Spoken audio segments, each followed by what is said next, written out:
The ER is a place of obvious drama. The blaring sirens, the trauma alerts, the codes, but the most terrifying battles are often fought in silence. This is the story of sepsis and the ghost in the hospital that will steal a life right under you. Hey, how's it going, guys? My name is Reese. I'm a critical care transport nurse. I've worked in the ICU and the ER, and I see these patients quite often, and they often get missed. So let's put together a quick visual throughout this video to help you kind of think about sepsis differently. Have you ever had a patient who just felt off? They're awake, their vitals are stable-ish, and they're complaining of something vague, like generalized weakness or just not feeling well. Well, you chart a normal set of vital signs and you think, okay, well, I'll watch them. But in your gut, you know something is just wrong. That feeling, that's your early warning sign. That's often the first whisper of a silent enemy that has already begun its assault on a patient's body. The journey to a sepsis diagnosis is a race against the clock. The golden hour isn't just a phrase. It's a matter of life and death.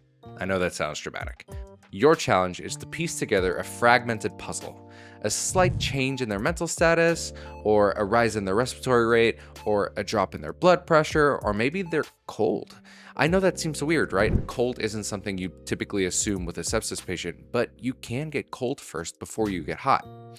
Each is a clue. It's a breadcrumb leading to the diagnosis. The moment of truth often comes down to one simple blood draw.